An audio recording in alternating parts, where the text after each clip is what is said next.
Et salam le monde, les Rey à l'occasion de la Coupe du Monde des clubs, n'hésitez pas à profiter de mon partenaire John Sport, site spécialisé dans la vente de maillots de football. Allez choper vos maillots de cette saison et même de la saison 2025-2026 qui sont déjà dispo. Surtout avec évidemment le code de réduction HPP20 pour avoir 20% de réduction. Et les supporters parisiens, une bonne nouvelle pour vous puisque le maillot avec l'étoile est dispo et le maillot collector aussi de champion d'Europe est accessible. Pour les frérots marocains, pas mal de maillots sont dispo également, donc profitez-en. Allez, bonne vidéo. Putain les gars, je viens de me lever là, je viens de me réveiller. Je suis pas encore redescendu de ce match.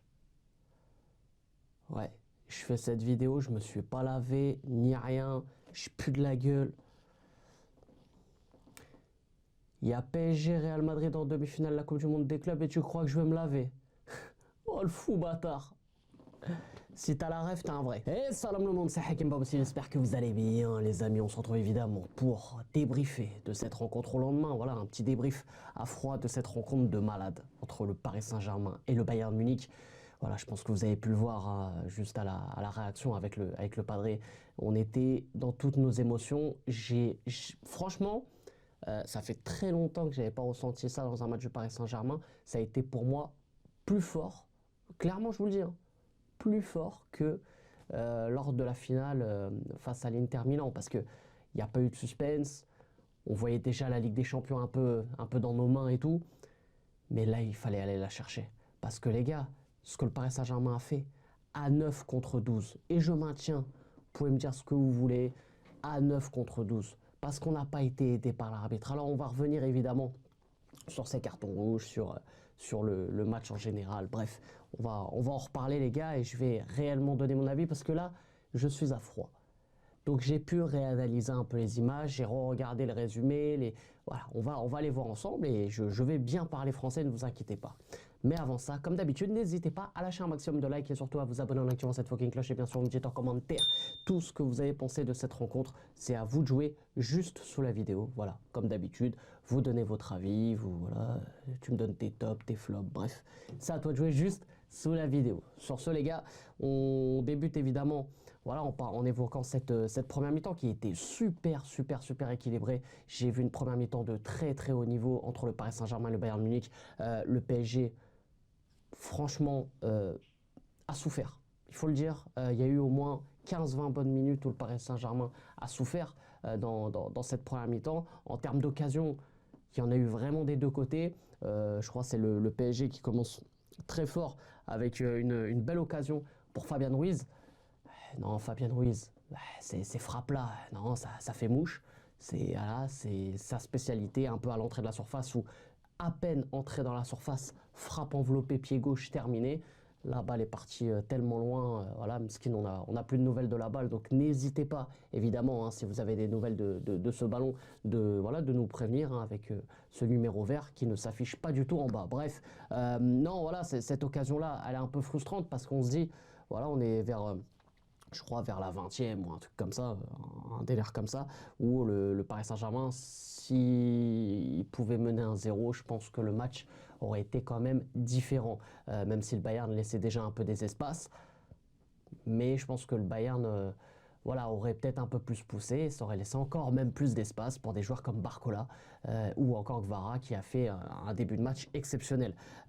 Ensuite les gars, il y a la réponse du Bayern, avec notamment Michael Olise. Michael Olise qu'on a vu quand même sur quelques actions offensives, assez dangereux, assez mobile, et qui, avec une frappe pied droit, lui qui est gaucher, demande à Donnarumma de faire une très belle parade. Donnarumma qui a fait le taf sur cette action, mais à ce moment-là, j'ai senti un PSG assez... voilà, qui souffrait, assez fébrile défensivement dans le sens où c'était un peu à côté sur quelques ballons, quelques duels, notamment de la tête. Ça gagne pas au deuxième ballon. Voilà, là je me disais ok, bon le Bayern est bien dans le match, hein, certes, mais on n'avait pas un Paris Saint-Germain aussi solide défensivement qu'on a connu depuis le début de la compétition, parce que je le rappelle quand même, le PSG, bon, même si voilà, on a gagné 2-0, les gars, on est quand même sur un Paris Saint-Germain qui a encaissé que un but dans cette compétition, c'était face à Botafogo. Donc on est quand même sur, encore une fois, une compétition exceptionnelle de la part du Paris Saint-Germain, en tout cas sur le plan défensif et sur le plan comptable du coup. Et derrière les gars, le PSG qui répond à nouveau, voilà, ça se répond en fait, ça se donne voilà coup pour coup, hein, très clairement avec Gvara voilà, qui fait une action soliste incroyable et avec un arrêt façon Neuer. On va dire le mec lambda va dire bah voilà c'est un arrêt tel un gardien de handball, voilà c'est le truc un peu de voilà ce que les consultants aiment bien dire, tu vois, mais c'est surtout un arrêt à la Neuer. Voilà, voilà Neuer qui met sa main ferme comme ça. Et bon, après, la frappe n'est pas surpuissante hein, de Gvara, on est d'accord. Mais voilà, elle est à bout portant.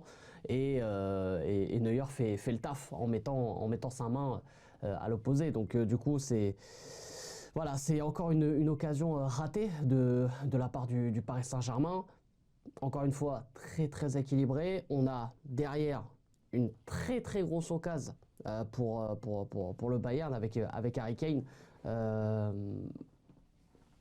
Pacho le gêne bien, mais c'est là encore une fois on a des lacunes défensivement et aussi sur les coups de pied arrêtés, il faut le dire, sur les duels de la tête. Beaucoup, on se fait énormément bouffer et on le sait que ça c'est notre faiblesse. Donc si on laisse les mecs centrés, si on laisse on va dire l'opportunité à l'adversaire d'avoir des corners et tout, c'est là où on peut se mettre en danger parce qu'on a un Donnarumma qui n'est pas forcément aussi le plus à l'aise dans le domaine aérien.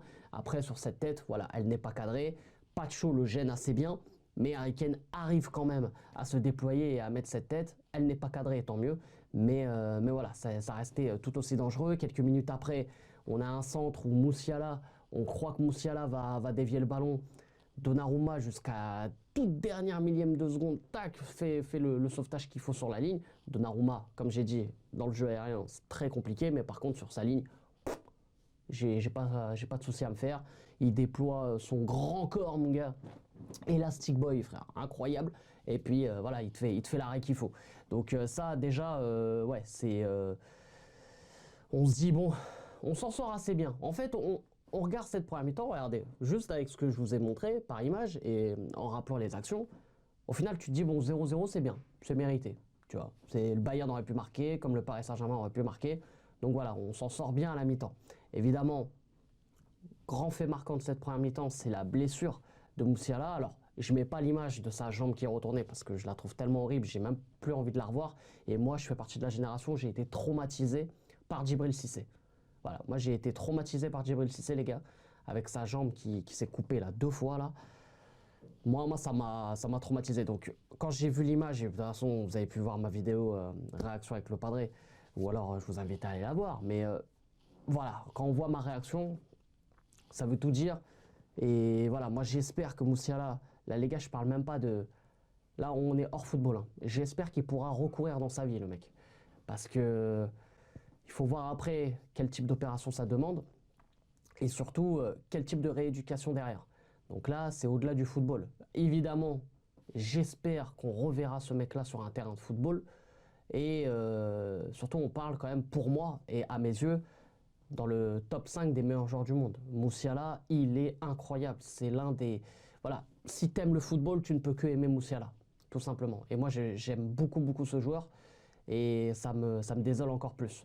Après, sur l'action, Donnarumma, voilà, il y en a qui vont le taper dessus, il y en a même qui vont dire peut-être ouais, il y avait penalty ou je sais pas quoi. Donnarumma, il sort. Comme on voit des sorties, tu vois, dans les pieds, Musiala ne prend pas l'info que Donnarumma arrive. En général, le joueur saute au-dessus du gardien. Et Donnarumma, en glissant, prend la jambe de Musiala et du coup, c'est ce qui fait ce triste résultat. Donc voilà, c'est un fait de jeu très malheureux. Évidemment, voilà, s'il y en a qui veulent faire un débat penalty, pas penalty, il n'y a pas de penalty là-dessus, mais voilà, c'est un fait de jeu triste et surtout que ça tombe sur un joueur comme Musiala. Après, j'ai envie de dire peu importe sur qui ça tombe, hein, bien sûr, mais ça me désole encore plus. Ça me désole encore plus. Donc voilà, les gars, on est à la mi-temps. On se dit, comme je vous ai dit, hein, on s'en sort très très bien avec ce fameux 0-0. Et le Paris Saint-Germain est d'entrée encore, on va dire, acculé défensivement, mais s'en sort très bien avec un contre sur une erreur défensive où Barcola se présente face à Neuer Et encore une fois, Barcola a du mal à terminer ses actions. En fait, quand je vois Barcola, ça me fait penser un peu à Ousmane Dembélé il y a encore quelques temps. Quand on voit en finale de Ligue des Champions, il fait son dribble incroyable et qui finit juste à côté. Là, il se présente face à Neuer. Alors Neuer fait un bel arrêt, mais pour moi, Barcola doit être plus tranchant sur le dernier geste. Ça doit aller vite, tu vois. Il y a toujours un moment de réflexion un peu trop long et surtout, il tape pas correctement dans le ballon. Tu vois, il apprend un peu bout du pied. C'est dommage. Voilà, même ça va à côté, tape correctement dans le ballon. Là, c'est pas tranchant. Alors peut-être que il est marqué par ce côté où voilà, on lui reproche de ne pas finir ses actions, mais ça lui laisse pour moi une marge de progression pour pouvoir voilà, terminer ses actions. Et voilà, je pense qu'évidemment, ça va le mettre aussi sur un autre palier. Voilà, parce qu'on sait que c'est un crack, mais il lui manque ça. Il lui manque cette finition pour être vraiment le joueur exceptionnel qu'il est.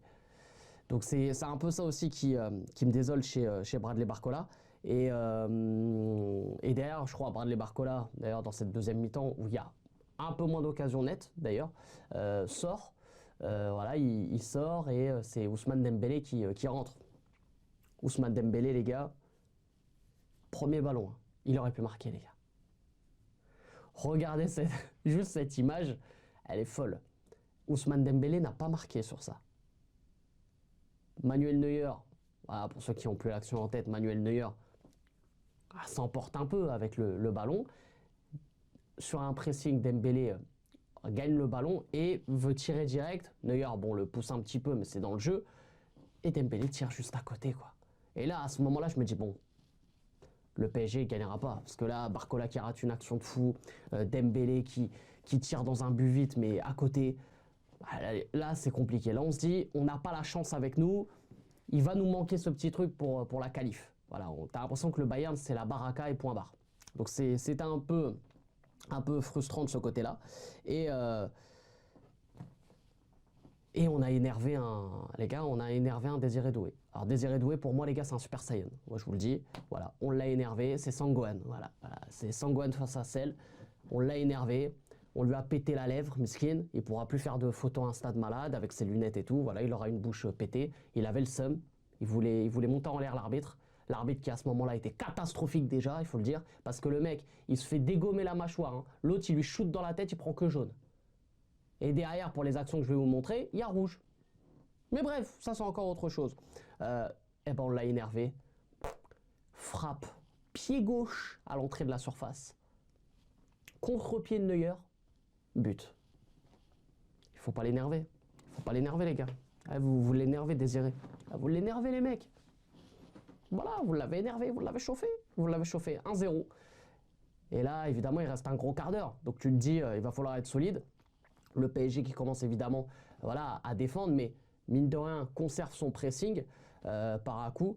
Et on a cette action malheureuse de Pacho, où évidemment, sur l'action, sur le moment, je me dis, wow, attends, rouge, c'est un peu dur. Je vois l'action, oui, il y a rouge. Les gars, évidemment qu'il y a rouge pour Pacho, ça c'est clair et net. Voilà, le pied est un peu trop haut, il est en retard. Pour moi, il n'a pas forcément l'intention voilà, de le casser, entre guillemets, mais ça peut être très dangereux. C'était sur Goretzka, d'ailleurs, si je me rappelle bien. Voilà, il y a rouge. Voilà, c'est une action malheureuse. En plus, ce qui est fou, c'est que Pacho, dans la campagne de, je crois, de Ligue des Champions, n'a pris aucun jaune, je crois. Il y avait un truc comme ça, une stat comme ça, c'était ouf. Et là, il prend un rouge. Voilà, c'est ballot. C'est des choses qui peuvent arriver.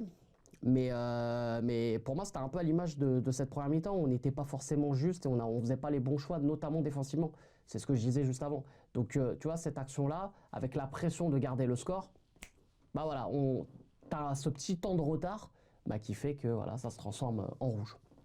Donc voilà, tu te retrouves à 10. Donc t'es acculé, tu défends. Je crois qu'il y a un but hors jeu aussi à un moment donné de Harry Kane. Hors jeu justifié évidemment. Donc voilà, tu défends, t'attends. Et il reste quelques minutes dans le temps additionnel. T'as Lucas Hernandez, alors pour moi, qui est fautif évidemment, parce que tu protèges ton ballon, t'es à 2 mètres de ton ballon, tu veux faire ça. Alors tu mets le coude comme ça, et à l'arrêt sur image, tu te dis, ouais, le mec, il l'a démonté, quoi. Tu vois, tu te dis, ouais, il lui a fait un gros coup de coude, tout ça. Guerrero a super bien joué le coup. Il s'est dit, bon, dès qu'il me touche, ça y est, moi je tombe. Hein, tu vois. Donc là, le coude, voilà, il arrive là. Et il tombe comme une merde. Et après, derrière, bah, voilà, rouge. Moi, personnellement, c'est pas le rouge le plus scandaleux. Là, il faut être honnête, c'est pas le rouge le plus scandaleux. Mais pour moi, dans ce match, tu mets pas rouge à ce moment-là et tu mets pas rouge sur cette action. Je vais dire pourquoi. Je mets jaune. Le rouge, pour moi, il n'est pas justifié parce que par rapport aux autres choix et aux autres faits qui se sont passés juste avant. Si Désiré Doué, quand il se prend carrément la frappe dans la gueule de Laimer, là, il prend pas rouge Laimer. Alors pourquoi Guerrero, qui saignait pas, qui n'a pas eu de coup dans la glotte, il n'a pas eu de respiration coupée, il n'a pas eu sa vie en danger non plus, pourquoi ce mec-là, Hernandez, prend rouge et pas Laimer?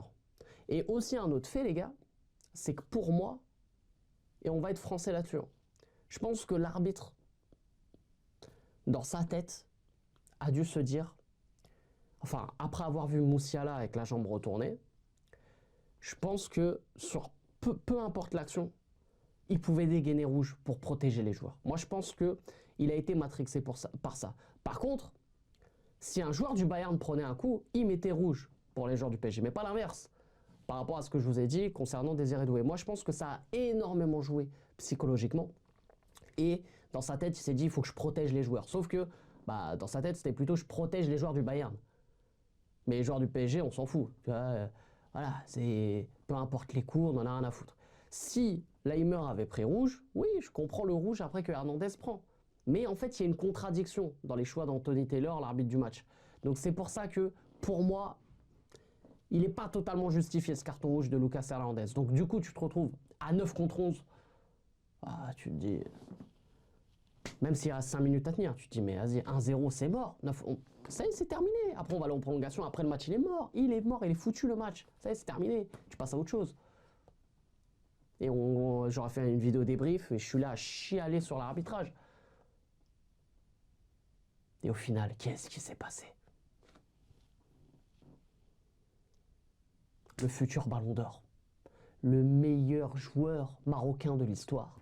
Le meilleur latéral de l'histoire du football. T'es pas content? Mets-toi sur le côté, j'en ai rien à foutre. Comme je le dis, hein, sur le trottoir, les fâcheux. Sur le trottoir, les fâcheux. Achraf Hakimi. Alors oui, but d'Ousmane Dembélé. Je suis heureux que Dembélé ait marqué. Voilà, pour son retour, ça fait super plaisir. Un joueur aussi qui mérite pleinement. Parce que je vois aussi les gens qui... Voilà, je les vois venir. Si j'ai Hakimi Ballon d'Or, c'est pas pour dénigrer la saison exceptionnelle d'Ousmane Dembélé. Mais ce que fait Achraf Hakimi, regardez cet arrêt sur image.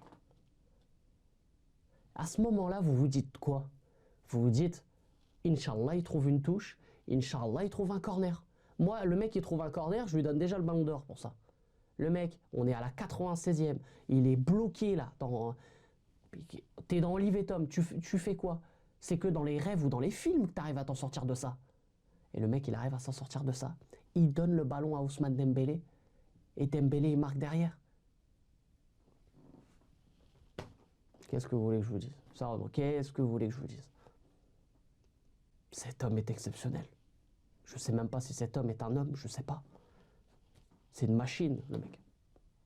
Même ChatGPT ne s'en sort pas hein, avec les 3 joueurs. Hein. Tu lui demandes, ChatGPT, comment je fais pour... Il dit, démerde-toi. Ou alors il te dit, appelle Hakimi, je ne sais pas. Mais à un moment donné, c'est trop. C'est trop ce joueur. Il faut parler français à un moment donné. C'est beaucoup trop. Vous voulez qu'il fasse quoi d'autre? Avant même ce match, on disait, mais déjà Hakimi, pour le Ballon d'Or, il ne peut pas faire plus. Il le fait. Même là, ça y est, il ne peut pas faire plus. Ça se trouve contre le Real, il va encore faire des dingueries. PSG qualifié, il va aller en finale, il va encore faire des dingueries. Tu veux qu'il fasse quoi de plus? Bref, en tout cas, les gars, dans tout ça, la très bonne nouvelle, c'est qu'on va affronter le Real Madrid. Le Real Madrid qui s'est qualifié face à Dortmund, le Real Madrid avec un Kylian Mbappé qui n'était pas titulaire, mais qui a été décisif en rentrant. Voilà, si on a même un Kylian Mbappé un peu en forme, en espérant ça va faire un très très gros match. J'ai hâte de fou parce que les gars, on a des comptes à régler. On va parler français, on a des comptes à régler les gars. Et voilà, et cette étoile-là, les gars, on ne l'a pas volée. On l'a méritée, on l'a méritée. Après, moi, ce qui m'inquiète évidemment, c'est l'absence de Pacho et de Lucas Hernandez pour suspension.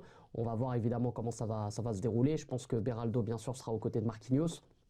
Mais voilà, en espérant évidemment que ça ne change pas grand-chose voilà, à ce collectif. Et moi, je pense même qu'après ce match, le groupe est encore plus solide et le groupe va être encore plus en confiance. Voilà, ça va faire grandir encore plus le collectif. Sur ce, les amis, c'était Hakim Pas Possible. Je vous aime, je vous laisse. Et bien sûr, Dima Maghrib, ici c'est Paris. Et allez le foot.